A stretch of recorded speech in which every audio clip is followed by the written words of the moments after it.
Namaskaram. Namaskaram to everyone. Well, as days go by, the virus death toll is rising.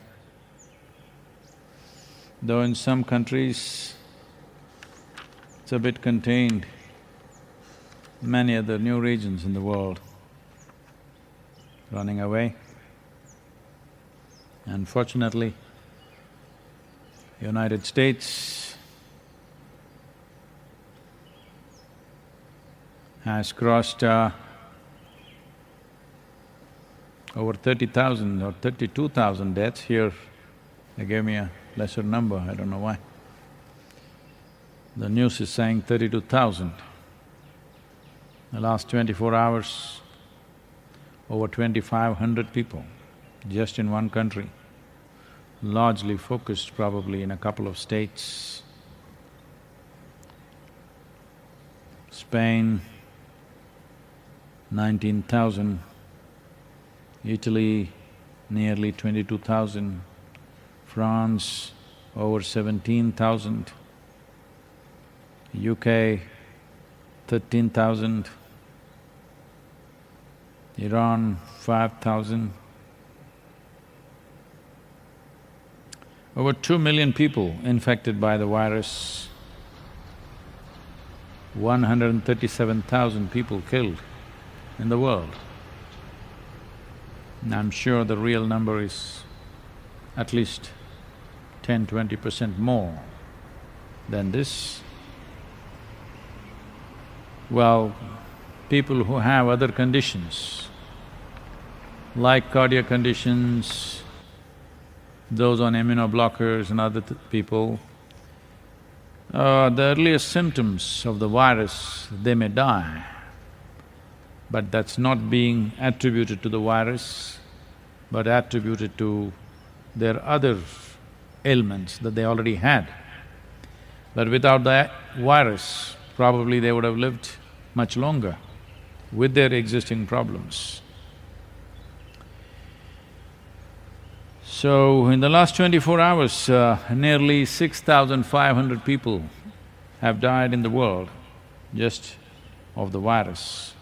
In India, we've crossed 422 people dead till now, 28 just in the last 24 hours. Worst day for United States, last 24 hours, as far as the virus is concerned. Over 22 nations have crossed 10,000 mark in terms of infections or confirmed cases. India slowly emerging as among the top 5 nations which have maximum amount of testing. From lockdown, we are quite efficiently moving into large-scale testing, which is the right direction to take. Kerala, UP, Tamil Nadu has less than 1% mortality rate for whatever reported cases, which I feel was expected. I told you many days ago that southern Indian people may have a little better resistance to this simply because of the food and their closeness to the land, and also a certain aspect of their genetics. The percentage has remained low, that's very good. In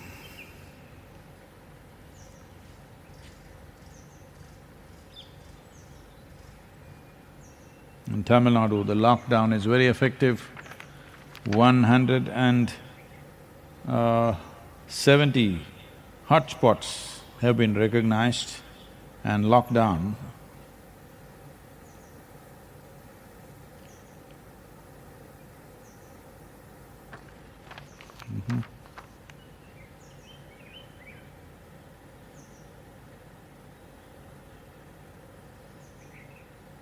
I'm sorry, that was for India. In Tamil Nadu, 22 red districts, that is high concentration.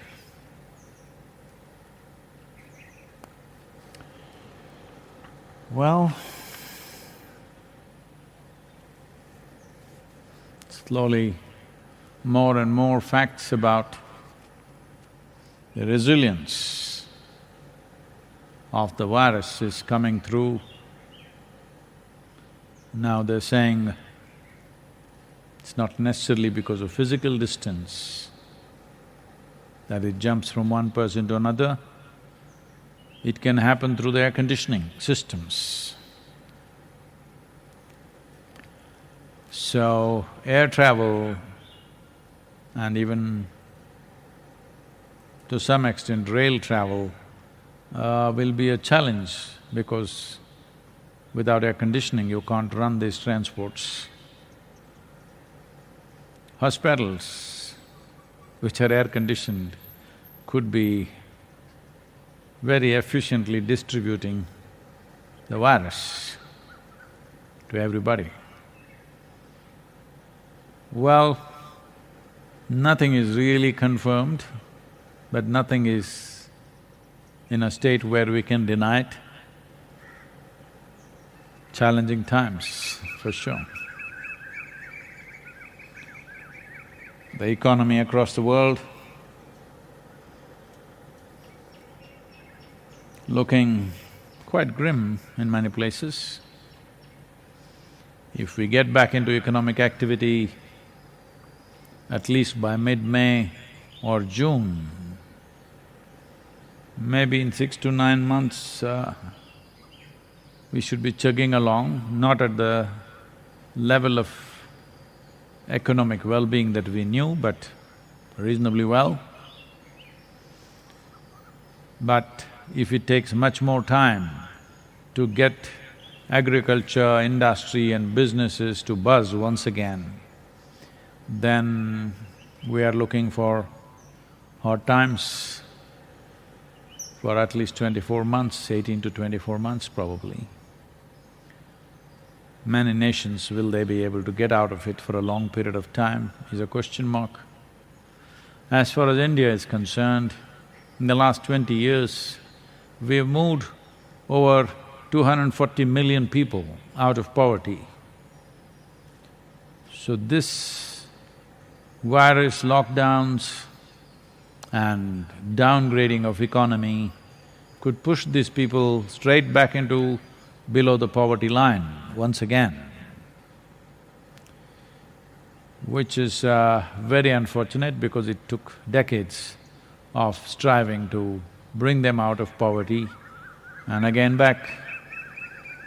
This is not going to be good for education, for the lower strata, economic strata in any society, particularly in a country like India.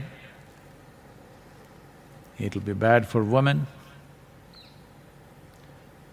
When economy goes bad, even within the family, whoever is more vulnerable gets the maximum beating, unfortunately. Well, it's taken a huge effort to put the girl child into school in this country. Today, a very high percentage of girls, very high, probably better than most nations, even in rural India are in schools. Well, this could undo a lot of that work. What extent, nobody knows, but definitely it will undo that. A lot of things that need to be built back, putting us back by I don't know how long. Challenges are there. I hope as human beings, we become far more resilient than the virus and bounce back with vigor, bounce back with great enthusiasm and strength, because we are number one in the evolutionary scale of things on this planet, this is the time to prove it. How consciously, with how much intelligence and resilience we can bounce back. I think this is a test for who we are in many ways. It's a kind of war-like situation, but nobody's shooting at us. That is the grace. At least nobody is bombing our homes down, nobody is burning us out where we live. If we are conscious and careful, we live. If we are a little arrogant, there is a price to pay.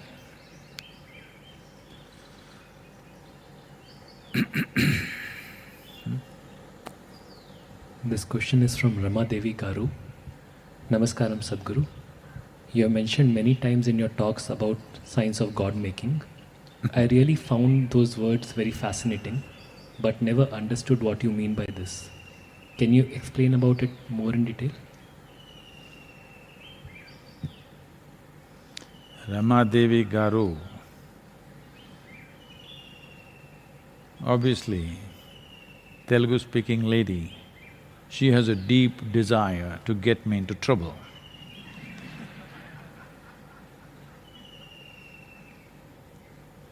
Because God is explosive material.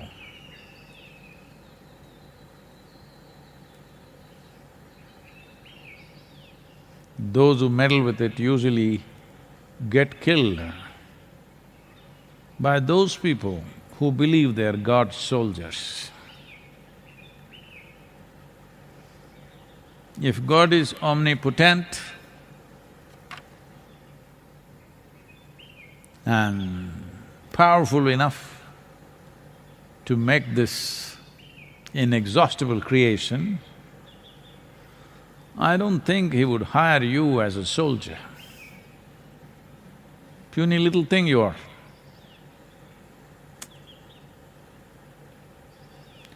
Well, you can cause damage to another human being, and of course other animals, plants, trees. If you stand here on this tiny little planet, freak and fret and throw even your nuclear damn bomb, nothing happens in the cosmos. You are too puny. You are. So, I don't think Creator would hire you as a soldier. So,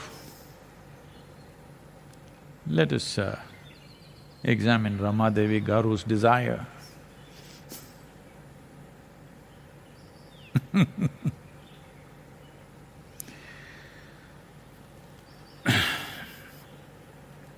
Please have the courage to look at this in a very fundamental way. Let us say, before human beings came upon this planet, well, a whole lot of stupid people believe the world started only with human beings. Well, today even a school-going child knows that's not the case. The world, the creatures, the plants, the trees and the cockroaches, they were here well ahead of you, 1 billion years ahead of you. So when there were no human beings,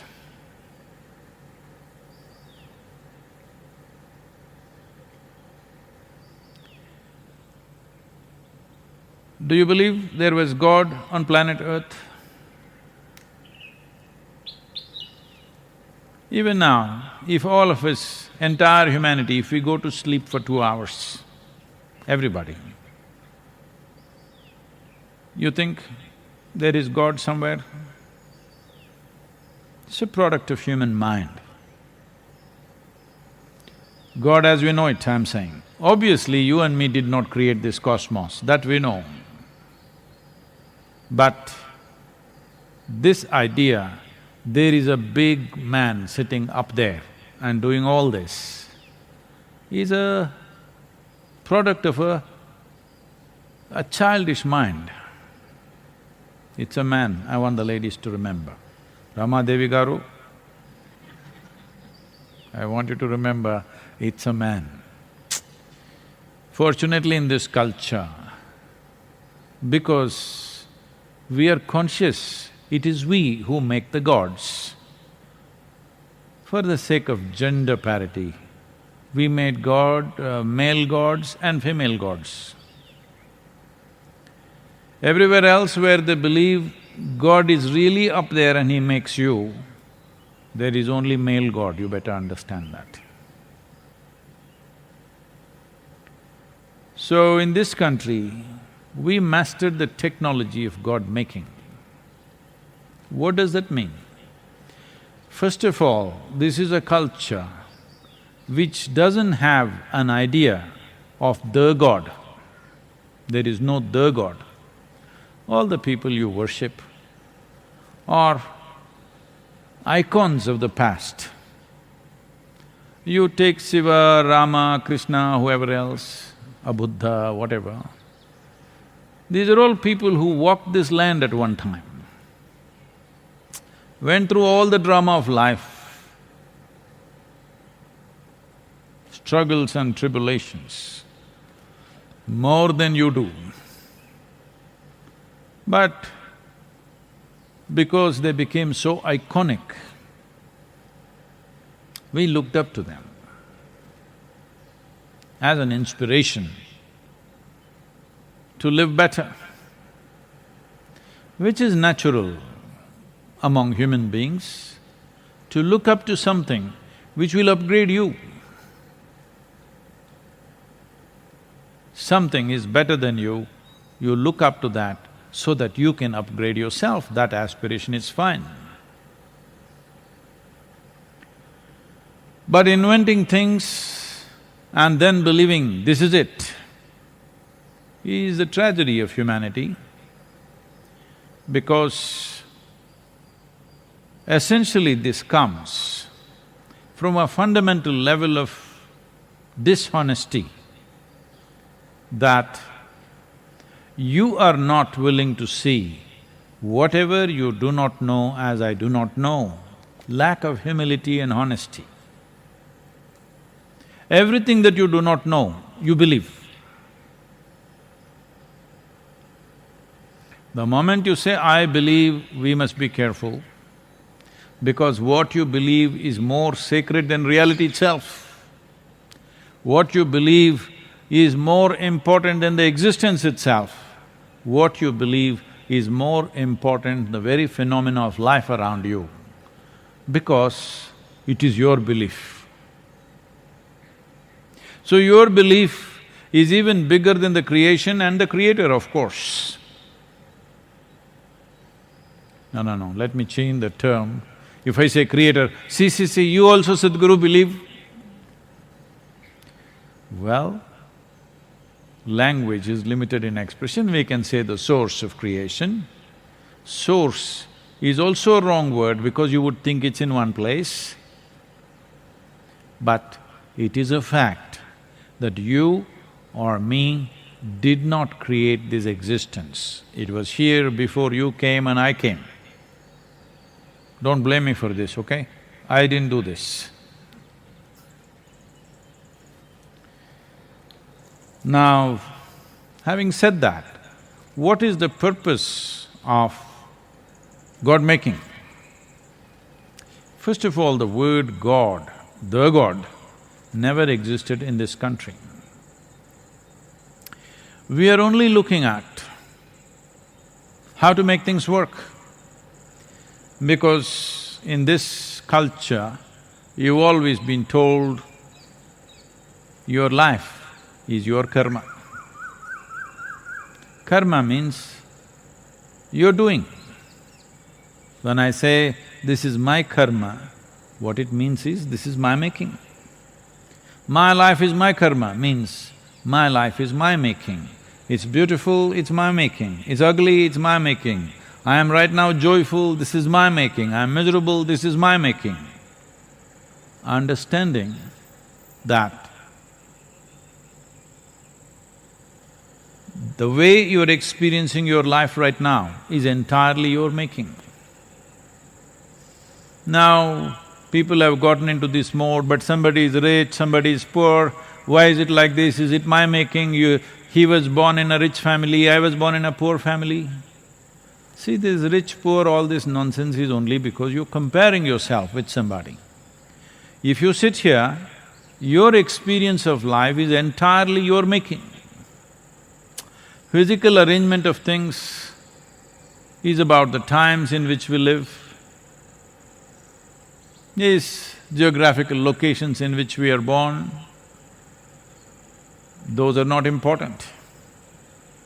Even a caveman who probably was always under lockdown of his own, social distancing because there was nobody around. He also knew the same sort of joy and misery as you know. Not because stock market went up, stock market came down. Today he had a good hunt, he's like this. Tomorrow he's searching, he did not find anything, he's stressed and miserable. In terms of experience of human life, nothing has changed. Individual people are either joyful or miserable, pleasant or unpleasant. Because we held the subjective dimension of life far more important than the physical arrangement of life around us, we largely described the quality of life as a subjective dimension, because your experience of life is the quality of your life. What kind of home you live in, what kind of clothes you wear, how much money you got in the bank, virus is not checking all this, hello? If it gets you, you can't breathe. Oh, he's got a lot of money, let's leave him alone. No such exemptions. Because this is the nature of life. So that is how we're looking at it. It doesn't matter what physical arrangements you have, how joyful you are, how miserable you are, how pleasant is your experience of life, how unpleasant is your karma. So knowing this, we started devising tools with which we can enhance our experience of life. Because we understood that this body itself is a mechanism. This human mechanism, we understood, is a better mechanism than that of a cockroach, a better mechanism than that of a dog, a better mechanism than even that of a tiger, though a lot of people wish to call themselves tigers or whatever. It's an evolutionary backward step.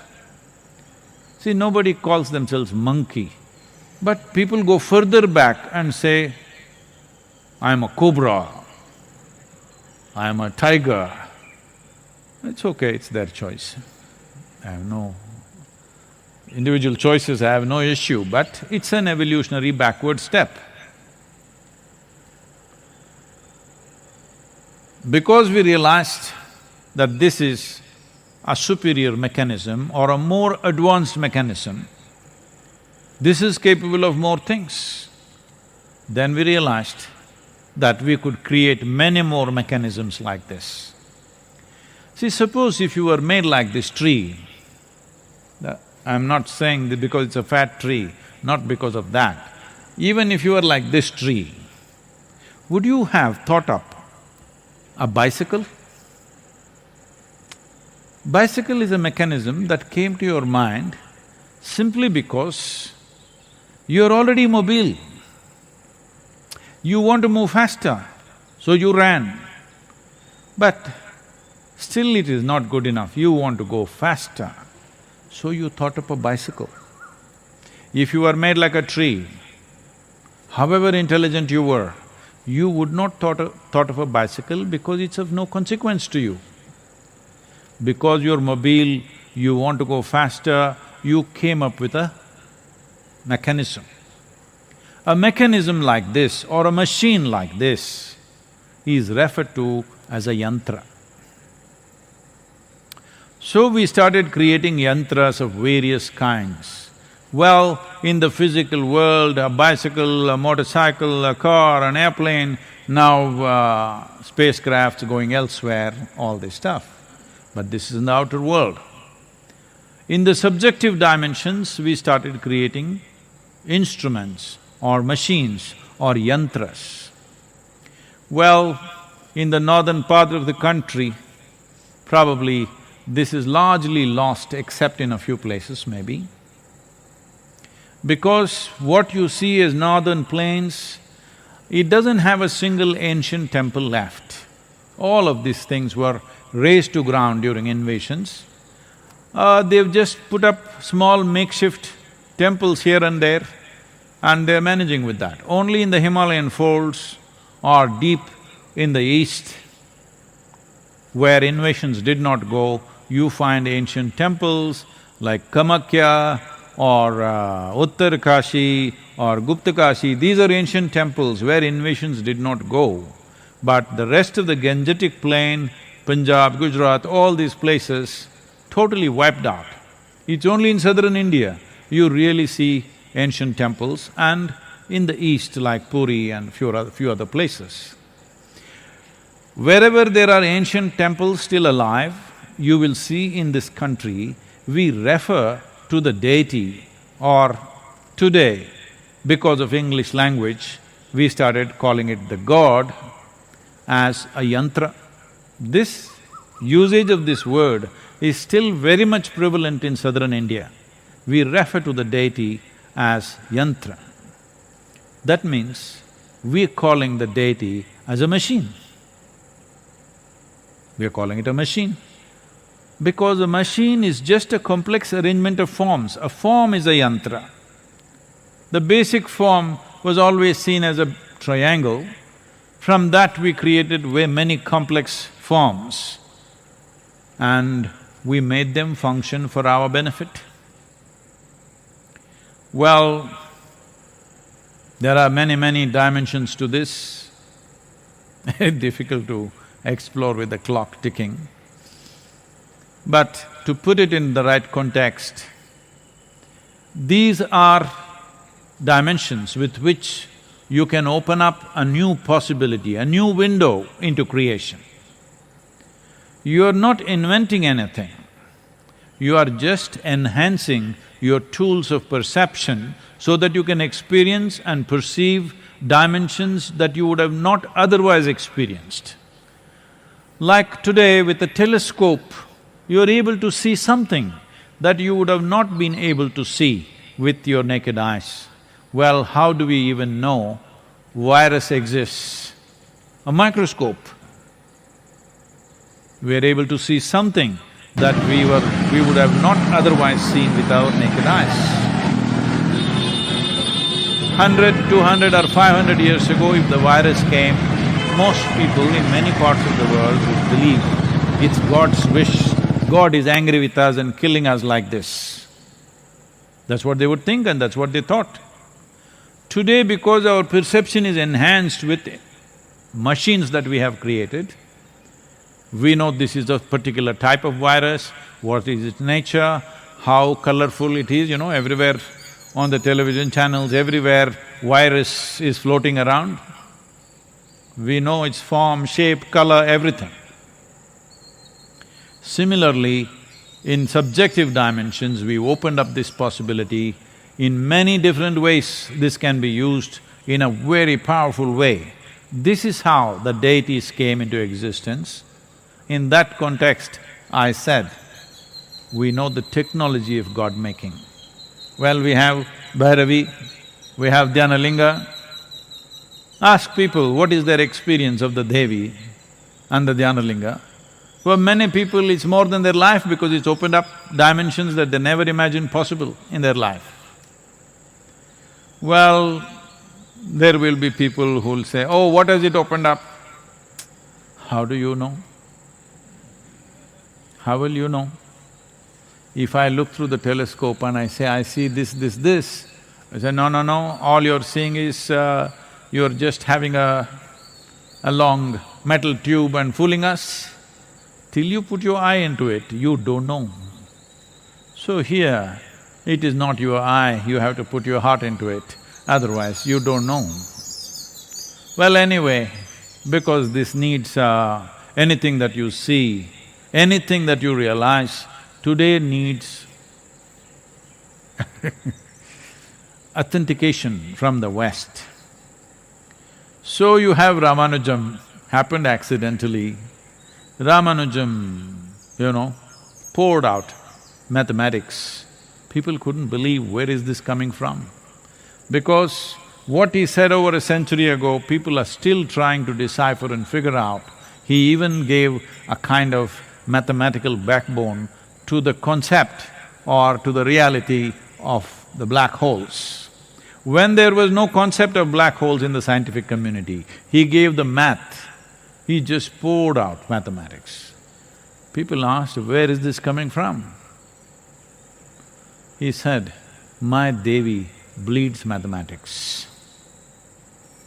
He used his Devi to open up the mathematical dimension.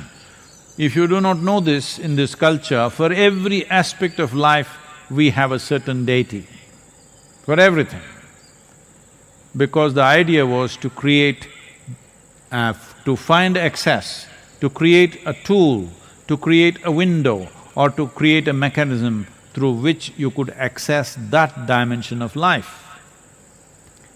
So this is a culture where we believed in only one thing, human ingenuity to create many possibilities.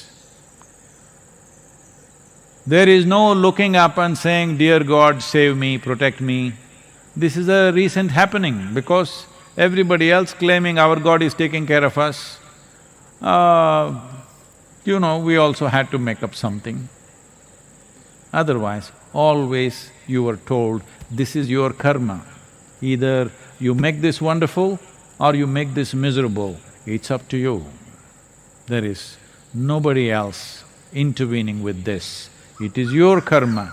Nobody, not your father, not your mother, not your God, not your angels, nobody can do anything to you.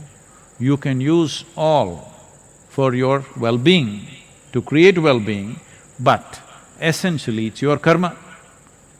Your parents are one ingredient, your children may be another ingredient, your spouse may be another ingredient. Your temple, your prayer, your mantra, your yoga are different ingredients of life. You can use this to make this into a wonderful piece of life, or you can use this to make it into a miserable piece of life. So based on this is the science of God-making, technology of God-making. But because of today's silly levels of logic, when I say silly levels of logic, rudimentary kindergarten level of logic is being stretched to everything. This is not being done by the scientific community, this is being done by a whole bunch of idiots who believe they are scientists. All they read is probably high school textbook on science. Beyond that, they have not seen nothing, but they will negate everything because they have such a crude sense of logic. With all your logic, you still don't know what you're made of, what is the nature of your existence. What are you talking about? Because you see everything, you hear everything, you smell, taste everything, just the way this mechanism is made. The parrots are not seeing the world the same way as you see it. The dogs are not seeing the world the way as you see it. They're not even hearing it the way as you hear it. Right here, there's so many creatures who experience the world totally differently. So, right now, your entire… I'm not talking about the scientific community, that simplistic scientists who are all over in the social media, they don't understand, their idea of science is based in the fundamental idea that everything is human-centric. This creation is not human-centric. Both these WhatsApp scientists and the religious people believe that creation is human-centric. It is not human-centric. If this entire solar system evaporates tomorrow, everything will go on fine in this creation. So don't make big fuss about the virus, just stay alive. Stay healthy, stay alive. Might make a change, rearrange all the bad to okay. Take the worst thoughts saying, turn them to a game. Take the best thoughts saying, put them on display. On repeat in your brain till you're feeling no more pain. Never slow yourself down, you can do some more. Push past all the pain and you'll find a door. Open it up and finally explore everything that you thought you could never do before. And even when you feel low, you can still go. Even when you feel slow, you can still go. Even when there's no hope, you can still go. I never answer to no, man, I still go.